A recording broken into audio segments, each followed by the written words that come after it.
Article 370 की दीवार गिरा दी।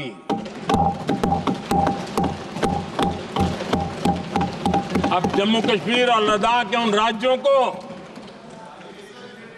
देशवासियों को जो अधिकार हैं, वो अधिकार उनको मिल रहे हैं। और संविधान का महात्म्य हम जानते हैं, संविधान की भावना को जीते हैं, इसलिए ऐसे मजबूत निर्णय भी हम करते। इतने साल हो गए, अटल जी आए तब तक किसी को समझ नहीं आया था। भाषण तो देते रहते हैं, आदिवासियों के लिए अलग मंत्रालय एनडीए ने बनाया। आदरणीय अध्यक्ष जी, ये हमारी सरकार है जिन्हें फिशरीज के लिए अलग मंत्रालय बनाया।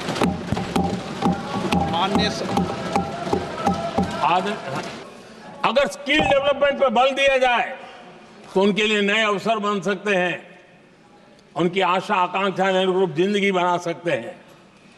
और इसलिए हमने अलग स्किल मंत्रालय बनाया। आदरणीय अध्यक्ष जी, 30-35 साल से मांग कर रहे थे कि ओबीसी कमीशन को संवैधानिक दर्जा दिया जाए। जिन लोगों को आज जातिवाद में मलाई दिखती है, उनको उस समय ओबीसी समाज की याद नहीं आई। ये हम हैं जिन्होंने ओबीसी समाज को संवैधानिक दर्जा दिया। पिछड़ा वर्ग आयोग आज संवैधानिक व्यवस्था में जो है। और मुझे दुख के साथ कहना है कि कुछ लोगों में ये है ही नहीं। बारिश के दिनों में कच्ची छत, फुसकी, प्लास्टिक की चादर वाली छत, उससे नीचे जीवन गुजारना कितना मुश्किल होता। पल पल सपने रौंद दिए जाते हैं, ऐसे पल होते हैं। 4 करोड़ घर मिले हैं।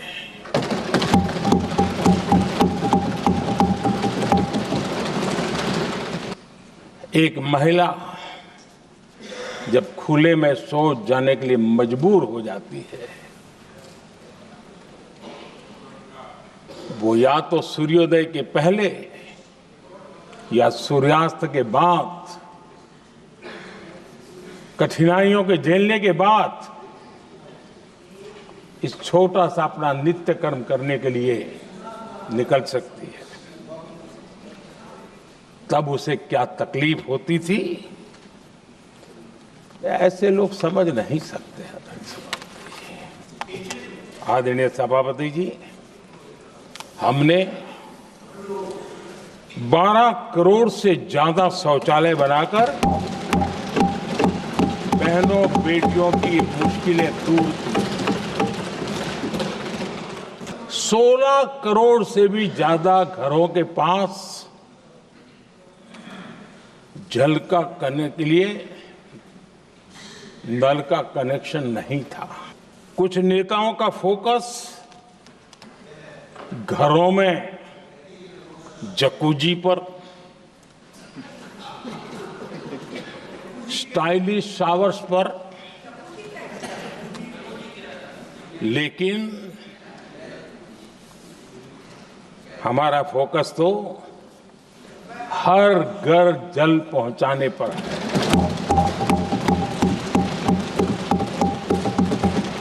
हमारी सरकार ने 5 साल में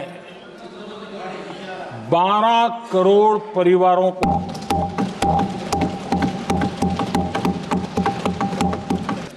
जो लोग गरीबों की झोंपड़ियों में फोटो सेशन कराकर अपना मनोरंजन करते रहते हैं,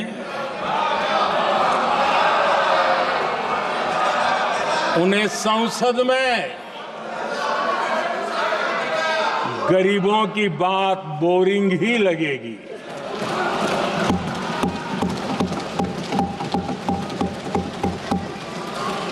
आदरणीय सभापति जी, मैं उनका गुस्सा समझ सकता हूं, लेकिन अगर जिम्मेवारी है तो समस्या की पहचान कर करके छूट नहीं सकते। उसके समाधान के लिए समर्पित भाव से प्रयास करना होता है। पंचायत से पार्लियामेंट तक एक ही पार्टी का राज था और उस समय उन्होंने सार्वजनिक रूप से कहा था कि 1 रुपया निकलता है 15 पैसा पहुंचता है। बहुत गजब की हाथ सफाई थी।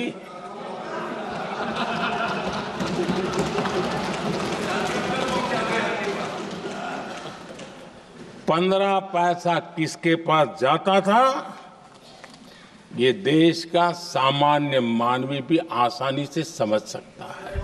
हमारा मॉडल है बचत भी विकास भी। जनता का पैसा जनता के लिए। हमने जब ज्यादा बुखार चढ़ जाता है तब लोग कुछ भी बोलते हैं, लेकिन इसके साथ साथ ज्यादा हताशा निराशा फैल जाती है तब भी बहुत कुछ बोलते हैं। इस देश का दुर्भाग्य देखिए, सरकारें कैसी चलाई गई, किसके लिए चलाई गई। माननीय सदस्य, मैं सबसे आपसे आग्रह कर रहा हूं, आप सदन की गरिमा बनाए रखें। बैठे बैठे कोई माननीय सदस्य टिप्पणी नहीं करे, उचित नहीं है ये। जिनका जन्म नहीं हुआ था, जो भारत की इस धरती पर अवतरित नहीं हुए थे, ऐसे 10 करोड़ फर्जी लोग सरकारी खजाने से अलग अलग योजनाओं का फायदा ले रहे थे। हमने इन 10 करोड़ फर्जी नामों को हटाया और असली लाभार्थियों को खोज खोज करके उन तक मदद पहुंचाने का अभियान चलाया। हमारी स्वच्छता अभियान का बहुत मजाक उड़ाया गया, ऐसा जैसे हमने कोई पाप कर दिया, कोई गलती कर दी। न जाने क्या क्या कहा जाता था, लेकिन आज मुझे संतोष से कहना है, सिर्फ सरकारी दफ्तरों से जो कबाड़ बेचा गया ना, उसमें 2300 करोड़ रुपया सरकार को मिले हैं। महात्मा गांधी ट्रस्टीशिप के सिद्धांत की बात करते थे। वो कहते थे कि हम ट्रस्टी हैं, ये संपत्ति जनता जनार्दन की है और इसलिए हम पाई पाई को एक ट्रस्टीशिप के सिद्धांत के आधार पर बचाने की और सही जगह पर उपयोग करने का प्रयास करते हैं। पहले अखबारों की हेडलाइन हुआ करती थी, इतने लाख के घोटाले, इतने लाख के घोटाले, इतने लाख के घोटाले। 10 साल हो गए, ये घोटाले न कर करके, घोटाले न होने से भी देश के लाखों करोड़ रुपए बचे हैं जो जनता जनार्दन की सेवा में लगे हैं।